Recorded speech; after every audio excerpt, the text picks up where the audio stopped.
Welcome to I Didn't Sign Up for This, a podcast brought to you by Alzheimer's Arkansas that sheds light on the unexpected moments of caring for someone with Alzheimer's or other forms of dementia. While challenges in caregiving are expected, some moments can catch you completely off guard. Those I didn't sign up for this moments are as unique as each caregiver. This podcast offers comfort, connection, and practical insights to help you navigate the challenges of caregiving.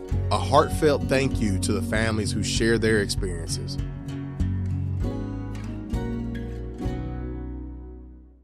You're listening to I Didn't Sign Up for This. I am Carolyn, your host.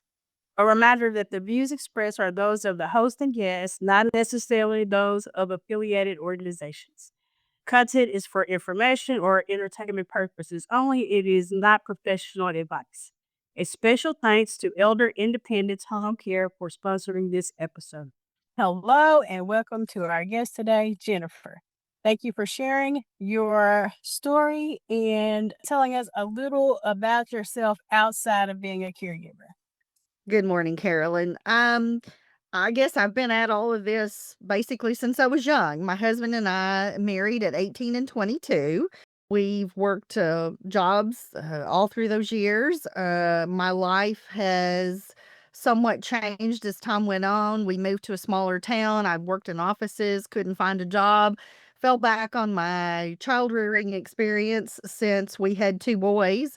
And I worked for the past 9 years at a developmental daycare, which I think has helped me with my caregiving experience.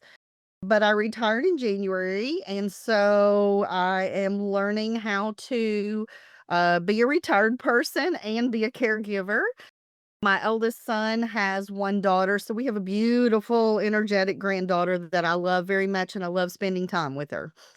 So, you have a very interesting and full life. Yes, definitely. How long have you been a caregiver? Well, I guess I had my feet wet, as I would call it, with my parents. They were from out of state, and I had to they were divorced. I moved my mom up here first and took care of her for about a year or so before she passed away. My dad later had a stroke, moved him up here in a nursing home, took care of him a little bit. Uh, the dementia, the road has been a little bit different.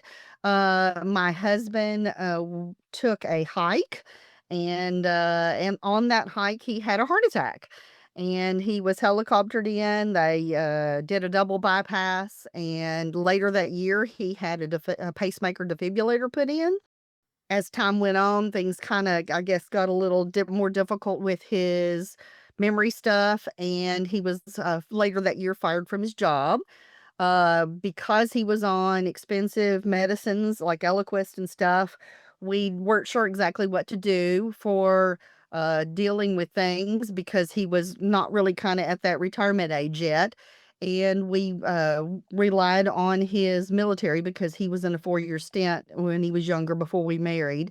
And they did took us in hardship, and through that, we went through testing and learned that he did have dementia, and that they helped us to get him on Social Security disability and medications and things like that. There was a few years difference in our age, so I had to keep on working, and which can be a little bit difficult. But was lucky that my job at the preschool was close, and so I could run home every day at lunch and check on him, make sure he was eating, and things like that. When he came down with the dementia, they didn't have the blood test that they do today to test it. They didn't have the medications to the infusions that are the common ones now. But we started on the Aricept donezepam, which is supposed to help slow down the process of the dementia. But as time was going on, things were getting worse and worse, and our primary care sent us to a memory care neurologist who finally confirmed that he did have what is called young onset dementia. And young onset dementia is where you get dementia before you are 65 years old. How old was your husband when he was diagnosed? At 62 is when he had the heart attack. And at Okay. 63 was when, oh, no, excuse me, I'm sorry. It was 61 when the heart attack, 62 was when all of the testing went on to figure out what was going on and to get him on to the Social Security. Okay. So what signs, symptoms or behaviors led you to think something's wrong? Um, he had gotten to the point where I mean, he was the smartest man I ever knew, and he always could fix things. He was into bicycling, into camping, into this and that. He was starting to have troubles with, like, he would take a bicycle apart to fix a wheel and then couldn't put it back together. He would do a recipe for something while I was at work and couldn't follow the steps. Just little simple things that were just starting to be more forgetful. Did you do this? Did you do that? Couldn't figure out how to, get the car back working. When we think about a spouse, early early onset, young age, haven't retired, neither of you yet, how has caregiving changed your relationship? Mm. Well, when it's your husband, it's very, very different, from, just caring for a mother or a father or whatever, because this person's in your home. You're in a romantic relationship, you're in a close relationship. Um, I can say it becomes very strained as you get involved in the things of doing cleanliness and incontinence and feeding and driving, and it's awkward because that you become more parent-like instead of in a husband-wife relationship. And I asked that question because really, no matter where you are, age and age does play a significant role, is that many caregivers struggle with they were my spouse. Now it seems as if now I'm their parent. So the shift in relationship is very difficult for almost all spouse caregivers, to be honest. So I, because caregivers listen to this, I just like to highlight that they are not alone in those feelings. That is true, because it is very childlike, but they're not a child, because they, have real life experiences. Yes. Mhm. So we our show is called I Didn't Sign Up for This. So tell us about a I didn't sign up for this moment. Well, there's probably a lot of those in it, but one in particular that I guess has been a really big deal in almost everybody that deals with the dementia process. You have people around you that become uncomfortable with their repeating conversations or some of their awkward behaviors.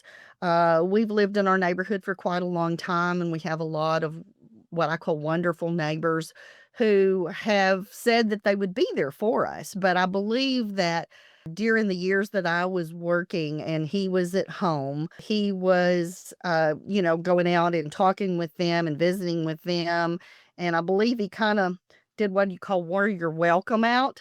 Now that I am home and retired, I can see some of the awkwardness of, when they're kind of outside in their yards and we kind of show up outside in our yard and they kind of all go back inside. So it does get a little bit awkward. And we have one particular neighbor next to us that we had had a relationship, been kind of close to them. We'd taken care of each other's homes.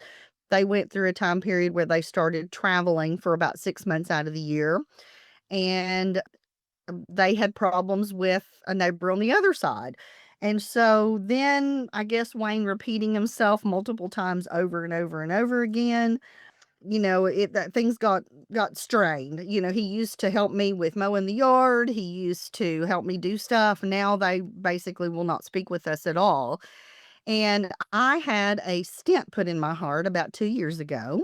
And so, I've had to one of the things I've had to pick up and do is learn how to mow a yard, learn how to weed eat a yard, and all those wonderful things that have to keep going on that you either have to pay for or learn how to do yourself. And this summer in particular, it was really, really super hot. And they, in through the conflict with the other neighbors, put cameras up all around their house. And I had to kind of swallow my pride and kind of go over to them and talk to them and say, my husband, he's much worse. He's not aware of things. At the first summer I did it, he was outside. He came and helped. This summer, he's been very recluse, sit on the couch, doesn't even know where I am during the time that I'm mowing the yard. And I got a little frightened because it was really hot one day and I felt like I was going to pass out. And then I got to thinking, well, I need to tell them that, I know your cameras are aimed toward my house. If I fall out in the yard and I don't get up, or you see them lawnmower sit out there, please come check on me. So you had to swallow your pride and to learn that these things are necessary for your own health and your own safety of yourself and your loved one. So caregiving, in essence, your sign up. I did sign up for this moment is doing some of the difficult things you probably wouldn't have had to do Sure, because without the the day that you animals. contacted me about doing the podcast, one of the things I was doing was had my head under the sink being a plumber because, the sink stopper messed up and, the smart husband that I had that did all the home repairs no longer does them. So that was another situation I had to learn how to I didn't sign up for this. Oh, so you learn new skills. If that's a plus, you're going on a vacation soon. Tell me a little about your vacation Well, plans. we're headed towards our home grounds. I've got relatives down there. He has a sister down there, and we're just gonna do like we've done all in the years in the past, and that's, just take a trip, get away, go see them. I have an aunt who's in the hospital, and it's important for me to see her before she passes away. One thing I do appreciate about this journey you're having, I don't know if anyone has told you, but I always tell families or suggest to families that do what you can while you can because today is the best day. So getting him out on vacation, making some memories with him, as well as understanding some of the safety issues, um, is important to make those happen. So I really congratulate you on making the effort. One thing I support and hope family caregivers take a look at is the positive part, the memories we make or the laughs we share. Can you please share a moment or memory that that stays dear to your heart when it comes to caregiving for your husband? This weekend, we were taking a trip to return my granddaughter to her home, and we were driving down the road, and I learned a very valuable lesson, and that's that cars have window locks because of the fact that right as we went by an 18-wheeler, he decided to roll the window down for some reason and scared me half to death. So I was going to tell you this. I seen this on some content before. To give him, I don't know how long your ride is, but like give him fidget things and things that like would take his attention, Right, so he's not bored in the vehicle. Because right. that may be like where the window, opening the window, seeing the but that's a kid thing too, like seeing the 18-wheelers. But like try to give him something that he can fidget with it, like have some things to keep his attention so he doesn't get as bored. It helps. Well, and that's one of the things that we're so blessed with is that we have chosen to do Sirius Radio, which allows us to have the music of our era. Yeah. And where we're traveling to is in a very remotish kind of area. So you lose radio for a while, but Sirius Radio, you always have those pleasant songs to listen to, which that keeps us happy and positive. Yeah. What Right. advice would you give to other caregivers regarding self-care and taking care of yourself? It's extremely important, and I definitely realize that more than ever, when we go into a marriage situation, it is for better and for worse. We go through life and we have wonderful experiences and vacations and close moments and children and grandchildren and it becomes difficult, but you still try to stop and smell the roses. We'd been at this, 5, 6 years before I retired. And, of course, there were things I tried to do along the way, but it really became more important and I guess more to the forefront when I did retire, that you have to educate yourself about the disease. You have to learn as much as you can about it. You have to learn to do things that help you cope, to enjoy spending time together. We've slowed our lives down. We do a lot of walks. We watch a lot of positive TV. You've got to reach out to family. You've got to reach out to friends. You've got to find people for conversation to let yourself get it off your chest, to be able to do it, because you cannot be a good caregiver unless you're taking care of yourself. I participate in the now that I quit, retired, and I'm at home and able to do that, I participate in the Alzheimer's Arkansas. Once a month, they have a brunch and learn, so I go to those and learn about resources in my community, things you can do. I go to the Alzheimer's Arkansas support group, and I've met people who've become friends who are traveling the same road that I'm traveling. They give you advice on how to deal with it, or key things like how to keep a calendar or a whiteboard, or just all the different things that we can learn to do and share from each other to help us out along the way. But you've got to reach out and learn as much as you can. Well, that almost brings me back to the question. They so young. Uh, how a lot of people kind of caregive around the same age, and probably are most in your age group are taking care of parents and not their spouse. Did you find that difficult, or do you find that your friends or associates find that difficult with the early onset to relate to you? Yeah, I think it has been difficult. Of course, I lost my parents young. I've lost my siblings young. So I'm kind of the only one left, other than and I have an aunt on each side of my family, and then, my children.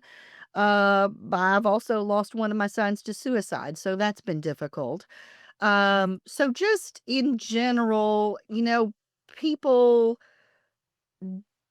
have troubles discussing it and talking about it, and when they do, it's like it's their, "Oh, my mother did this, my aunt did this, my grandfather did this," but it's very different when it's your spouse, and it strains your relationship sometimes with, your friends and coworkers, because they don't understand and they can't fathom what you're going through.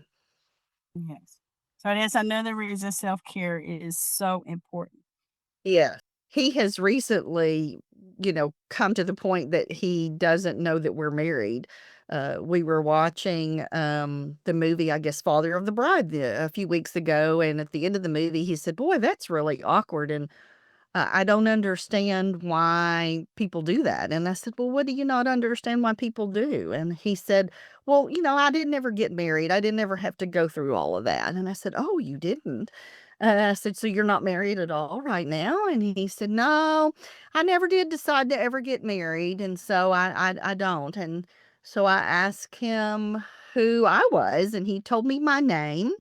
But I said, "Who am I?" And he said, "Oh, I don't know. You're just one of those people or something. You're just always here." And so I said, "Well," and I mentioned our child's name and said, "Why do you have, do you have children? Do you have a grandchild or any of that?" And he said, "No." And I said, "Well, who are these people?" And he goes, "Oh, they're just all part of our group." And a few weeks later, I guess the marriage thought came up again one time, and I said something about the marriage and who am I again, and he said basically just who I was, and that I was just his people. And so I asked him, he was twiddling around with his ring on his hand, and I said, "Well, what do you do with that ring that's on your hand? Is that a wedding band?" He goes, "Oh, no, that's just a ring that I found along the way, and I just kinda like it, so I just kinda like to wear it all the time." So you have to learn to see it lightly and not get upset about it, because you have to understand that it's the disease, it's not the person that you married. So how did that make you feel in the moments? Well, sure, it's very, I guess, tense, to realize that the person that you've known and that you've loved, that you've shared life and stories and vacations and children with is no longer that person. It's that long goodbye that they talk about so much in the dementia world, but you have to learn to back off from it and not allow it to personally attack you. You have to learn that it's just the disease, that you have to learn to smile through it and to get around it and to not let it destroy your life. I wanna say, because he can't say it in, the relationship that we have, I wanna say thank you for being resilient and despite all the difficulties, staying there and Absolutely. remembering your vows. In the aspect of when we do say for better or worse in sickness and health, like what a example for you Well, sure. to inspire other couples, other wives, other husbands to realize that there is like the better and worse is different for everyone, but Oh, this is sure. like the person does not he doesn't recognize the relationship that you have. Like you said, he knows who you are, but Right. does not recognize the relationship. And what a true testament of the true nature of marriage. Because many times with families, you have to say, "Why am I here?" Because they don't remember you. You have to remember the why on your end because they don't remember who you are. They don't remember the relationship. So if nobody ever says it to you, we appreciate you as a society, as a community at Alzheimer's Arkansas, because he needs you. Absolutely, and that's the reason why we have to reach out for help and assistance and guidance and emotional support and physical support and all of the above. Thank you for sharing your insight on your unique journey of early onset and how, from difficult circumstances, and I know it's hard to say this sometimes, and when I do support group, you think about, yeah, you learn to do things you've never had to do before. It's the reasoning behind it that drives the sadness. But you stepped up. You're resilient, and to be the best caregiver, we have to take care of ourselves. So thank you for sharing your family story, the insight into your caregiving experience, as well as your husband's journey. Thank you so I much. want to thank everybody for listening. Do you have something you wanted to I was end just with? gonna say thank you for letting me share today. Oh, you are more than welcome. Thank you again to Elder Independence Home Care for sponsoring this episode. If this is your first time tuning in, be sure to subscribe to the show so you don't miss out on any upcoming episodes. For more information, please visit the website at alzark.org or on most social media forums. Alzheimer's Arkansas. I'd like to invite you to leave a review or drop a comment. Most of us have an I didn't sign up for this moment. No matter how challenging, remember your reason why you're caregiving. Remember to take care of yourself. Until next time, I didn't sign up for this. I Didn't Sign Up for This is brought to you by Alzheimer's Arkansas, an independent nonprofit organization that supports families in Arkansas caring for their loved ones with Alzheimer's, other forms of dementia, and chronic illnesses. For resources, support, and community, visit alzark.org and follow us on Facebook and Instagram. Thanks for listening, and we'll see you next time on I Didn't Sign Up for This.